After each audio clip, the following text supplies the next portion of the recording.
inching ever closer to a landmark election that will turn around the fortunes of our great nation and install a people's government. Under this new government, we will implement the people's agenda and ensure that the dignity of Zimbabweans is restored. The People's Movement, led by the People's President, Advocate Nelson Chamisa, have embarked on a mass mobilization program to build a broad alliance of citizens who will join hands to win Zimbabwe for change, as set out in our Zimbabwe Agenda 2021. We've made a firm commitment to run the biggest, most vibrant, and most energetic electoral campaign that this nation, indeed this region, and perhaps even the continent has ever seen. Our campaign will be driven by the young. Zimbabweans will take advantage of the youth bulge, and young people will use their collective power to speak authoritatively against violence, against dictatorship, and against corruption. We plan to ensure that 6 million Zimbabweans vote for change, for transformation, and for poverty eradication on Election Day in 2023. We will knock on doors. We will rally the urban masses. We will penetrate every village in our rural areas. We'll ensure that no Zimbabwean is left behind in the fight to win Zimbabwe for change. We are building the new, and we're doing this from the bottom up. We are working with the masses, the people, because we know that it's the people who are the wind behind our sails and who will propel us to victory. The people are sick and tired of the failure by Mr. Mnangagwa's regime to deliver on their 2018 election promises and to provide basic services to the citizens. Like most Zimbabweans, the MDC Alliance is asking, how far? How far with the promise that jobs will be created? How far with the promise that hospitals will be built? How far with the promise that education would be free and available for all? What's clear, ladies and gentlemen, is that Mr. Mnangagwa's regime has a deplorable record of broken promises and of failure. In 2023, the people will draw a line in the sand and say no more. Where is the new dispensation that was promised? When innocent young people like Makomborero Haruzivishe are rotting in jail for demanding a better society and for holding the authorities to account? Where is the regime's fight against corruption when the likes of Obadiah Moyo, Priska Mfumira, and Kudakwashe Tagwire are walking free despite huge allegations of looting against them? Corruption is killing us, and the regime does not care. We must vote the looters out and ensure Zimbabwe's wealth and resources start to work for the many and not the few. As things stand today, 49% of Zimbabweans, that's almost 8 million, are facing extreme poverty, according to the World Bank. The rich are getting richer while the masses starve, get poorer, and are deprived of basic services. Traveling to and from work has become an extreme sport, as the state has failed to provide an efficient, modern, and reliable public transport system. 2 days ago, the regime spokesperson, Mr. Nick Mangwana, admitted this failure.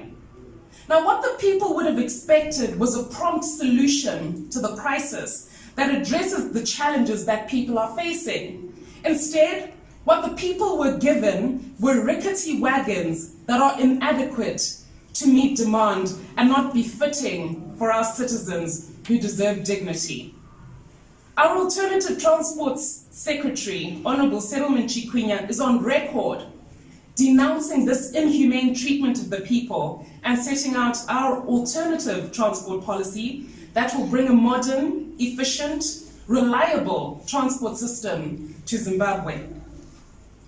And so, ladies and gentlemen, to the citizens, the call to action could not be clearer. Let's register to vote for change. I now defer proceedings to our Portfolio Secretary for Elections, Councillor Ian Makoni, Makone, who will deliver our election watch address. Thank you. Just a quick apology. My colleague, Ellen Shirenga, who was going to field before me to deal with issues of the electoral reforms in general, has had a tire puncture. So she is feverishly trying to get here. If she does before we complete, I hope with your indulgence, we can give you an opportunity to go over that part of the briefing. Of course, the issues around electoral reforms, we already shared with you a while ago. But it's important that we keep reinforcing our reform agenda so that they remain at the forefront of yourselves, particularly as the fourth state. So let me just focus on the assumption that you have got enough insight into our electoral reforms agenda. But when we come to taking questions, we're happily prepared to go over the same ground if Ellen has not joined us by then. This is a meeting which is taking place after the lifting of the strict restrictions on COVID. And we have, as a party, complied with those restrictions, and for good reasons, and which is more than what some hypocrites have done, breaching their own regulations. Today, I wish to focus on two issues which form part of the reform agenda, and that is the accessing of national identity documents, as well as voter registration. They are key to everything else that we can do. If a citizen is not registered, they can't vote. And if they are not registered, we want to know why. And if we know why, there should be mitigation. Let me start off with the national identity documents. The relics of the district commissioners remain visible at our 63 district administration offices. Many of the buildings, even the benches and chairs, are from that gone by era. So that tells you how much or how little things have changed at that level of administration. The major difference is that the facilities now have to service more than 3 times as many people as they did during the colonial period. So you can then imagine what pressures that gives on individuals that battle to access identity documents. Without identity documents, they are not citizens, and they cannot access all the facilities that you and I take for granted.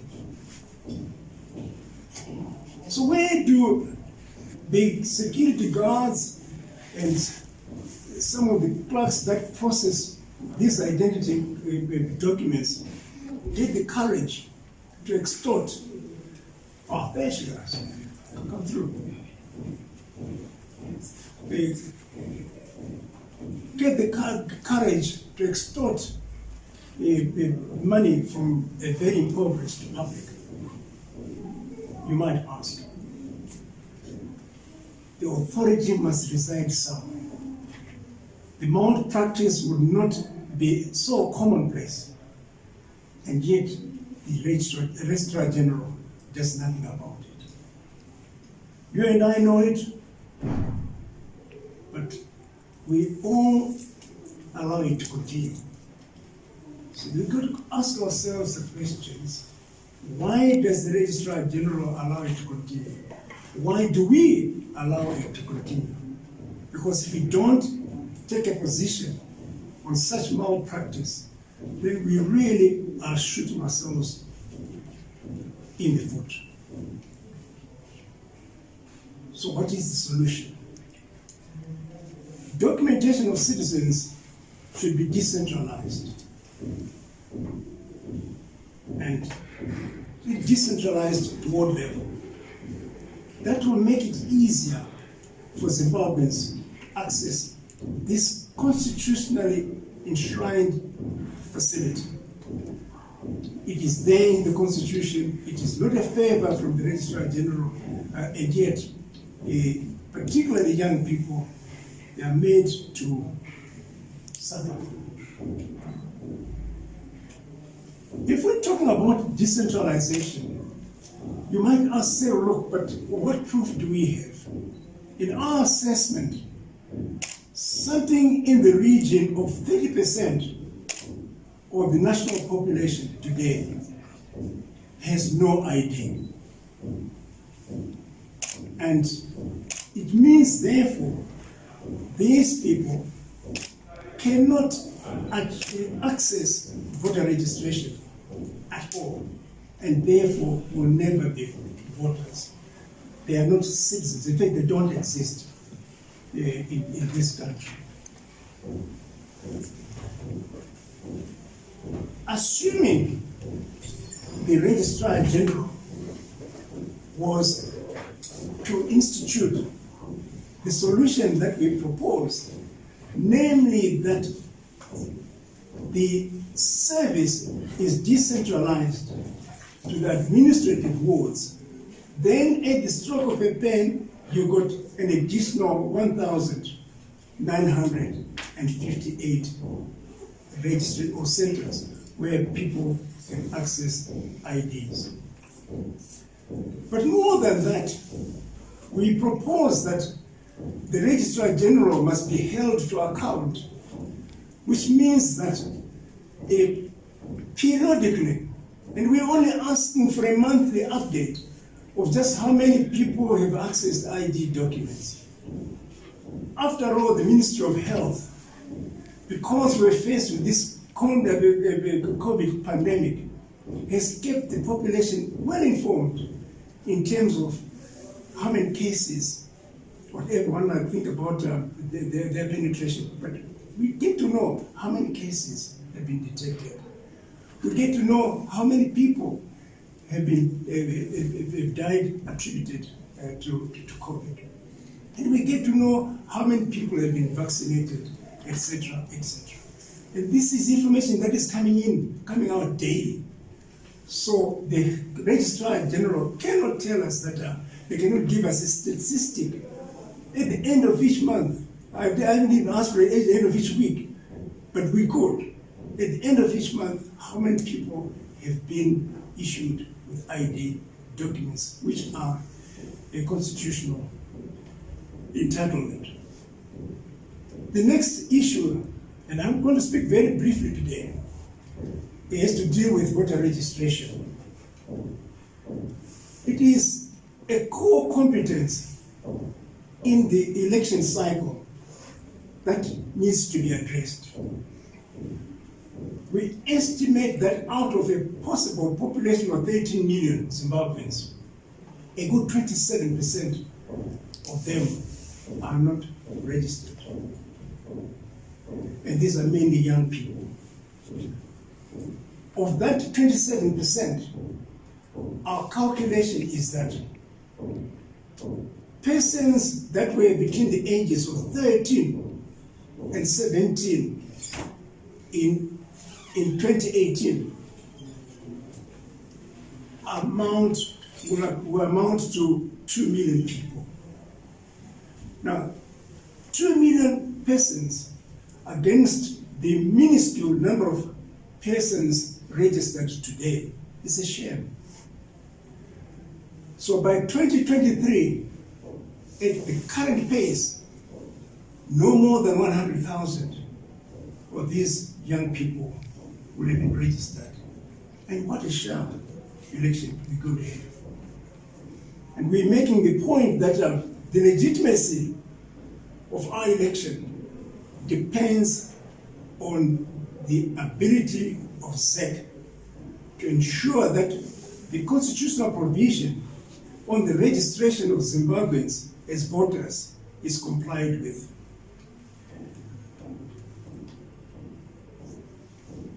What are some of the facts? They are at present registering, or they say they are prepared to register at 63 district centers. 63 district centers throughout the whole country.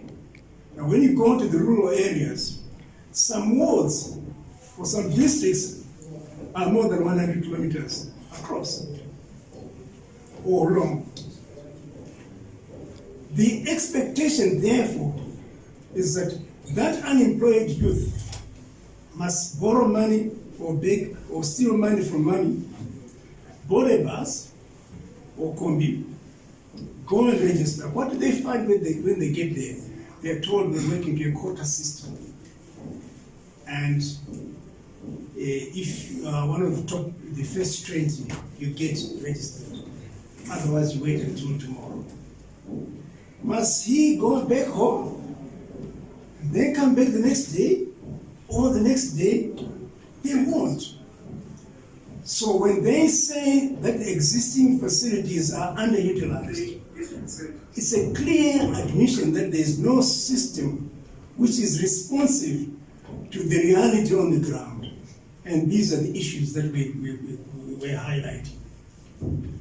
We're therefore proposing that all of us impose sufficient pressure on ZEC to do that which they are capable of doing by law, and we wonder why they're not doing it. In 2017, when BVR was introduced, we had enough registration kits for that blitz. Those kits are gathering dust. And it is a shame that we collectively allow that kind of thing to continue. Effectively, what ZEC is doing, and in a certain sense, it's the same thing with the Registrar General, is transferring the cost of registration or the cost of acquiring identity documents from the state to citizens. Why? The Constitution or no law at all in this country gives them that authority to tax Zimbabweans. They have no brief to do so. So we're saying rather it is important that ZEC decentralizes, just like we said the RG's office decentralizes at the minimum to the ward. But we're going one step further and insisting that the teams that are deployed to the various ward centers must be incapacitated to move into the communities to designated population centers. Transfer that cost from citizens back to the state. That is the argument. I would not wish to finish off without making reference to delimitation. Delimitation depends on the numbers of people registered in any community, in any environment. So when 2 million youths get registered, irrespective of where they may be, that is the single largest factor in determining where the boundaries are going to be drawn. So if they are not registered, it means that possibly the boundaries will be the same as they are or tweaked a little bit. I have no brief to volunteer what those boundaries should be because I haven't got the facts. But I dare say that when these 2 million people, the young plus the the leftover citizens who were not registered as of July 2018, when that total number is registered, surely the complexion and map, electoral map of this country will change significantly, and it will surprise not just me, but all of us. That is the nature of struggle that we were in. Because if change is going to come through the ballot box, then we better make sure that the facilities are in place to ensure that the citizens can talk. If we don't get them to get IDs, and if we don't get them to get registered, then the whole thing is a joke. Those that want legitimacy, they better listen and listen good. Because legitimacy is conferred by the voters. We have 20, as I said, 30% of the population without IDs. They're at the margin of society. We have 27% of youths that are not registered. They are also at the margin of society. And I dare say, delimitation without this issue being addressed, or any election without these issues being addressed, is a sham, and it will remain illegitimate. I promise not to speak too long. I kept it as short as possible as I could, confining it to these two important competencies. And I promise that COVID or no COVID, the discussion that we're now having will continue more regularly, and we'll bring in issue by issue so that we can discuss it, and through yourselves ensure that the population is well informed. I thank you. Thank you very much. Questions arising from what Councillor Makone has raised, and as far as our election watch and the update of just how ready the state is to run the election, which is looming. So please, if you could kindly raise your hand, and having raised your hand, just identify yourself and your news house, and then we'll take your question. Thank you. Please confine yourselves to one question per journalist, at least for the first round. Thank you. Precisely what we do. We are doing our bit to register those young people, first-time voters, as you call them, under extremely difficult conditions. And I repeat what I said. It's not going to happen if we do not transfer the cost of registration from citizens to the state. Okay. I think you've heard that the tempo is rising, and we're urging the citizens, wherever possible, within these difficult constraints, to nevertheless get registered. So you're not just going to sit back. But we're saying the people that must be held to account are those two institutions, Registrar General and ZEC. Thank you very much, Councillor Makone. And just to add on to that, the MDC Alliance also has a grassroots campaign on voter registration going. So every single branch, every single polling station, we've got our community leaders who are going out and ensuring that, number one, first-time young voters, so those who are between the ages of 16 and 18 currently, are mobilized within their communities to register to go and vote, as well as first-time voters, so people who didn't vote in the last election, ensuring that they do so, and also incentivizing the process as well, making sure that community and party programs are centralized around the central message of voter registration. So that's just in addition to what Councillor Makone has raised. Yes, sir. Thank you so much. My name is Osaya Mviringi, Tategum TV.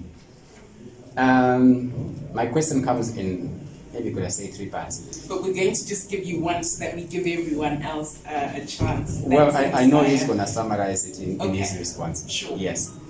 The first one is your insistence on young voters, it shows that you are very confident that all first-time voters and young voters will vote for the MDC. I don't know how you get convinced to that. And the second part is, how do you insist on going to an election when you are really saying that the playing field is not level, reforms are not in? You still insist on going on an election which you believe will be illegitimate. How is it so? The final part is, with the current struggles for a name going on in your party, are you still a political party or are you now a pressure group? Okay. Ian, I'll let you go first, and then obviously I have lots to say. In fact, I'll handle the first one to do with young people. We're focusing on young people. It's very simple. The Magalas like me are virtually mostly registered. So it's really the young people. When you study the demographics, it's clear that the bulk of your over 40s and above are already registered. So why do we waste our effort in people who are already registered? There may be a few. Those that are not registered are genuinely those that are at the margin of citizenry. People that have never been issued with voter IDs, that we exploited in farms, that we exploit in our households because they got nowhere to cry. So yes, those will be included. But the bulk of the people that will be registered are young people. And it's not because we necessarily think they will vote for us. Of course, we would love them to vote for us. But it is their entitlement.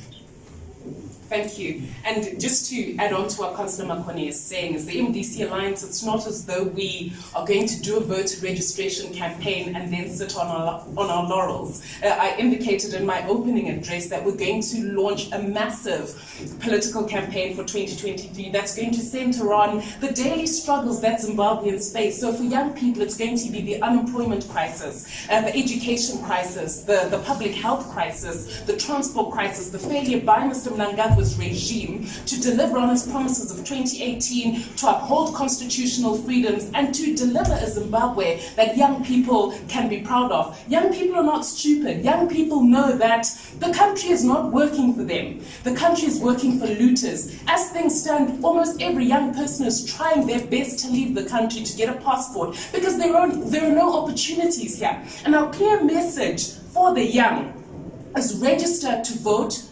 And then once you've registered to vote, the kind of change that we promise is change that actually services your needs. Coming to the second question that you raised around electoral reforms. Now, whatever happens, we are going to participate in the 2023 election.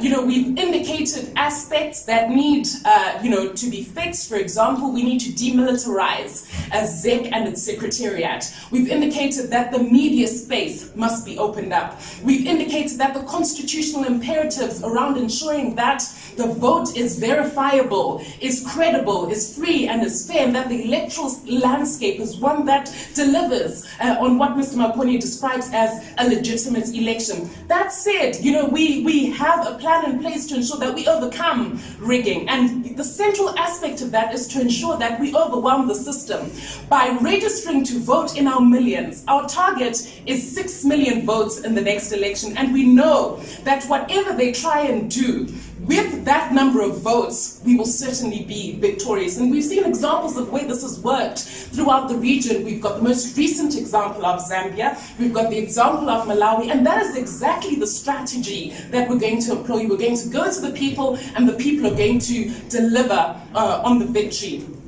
Coming to the name, so it's not correct that the MDC Alliance doesn't have a name.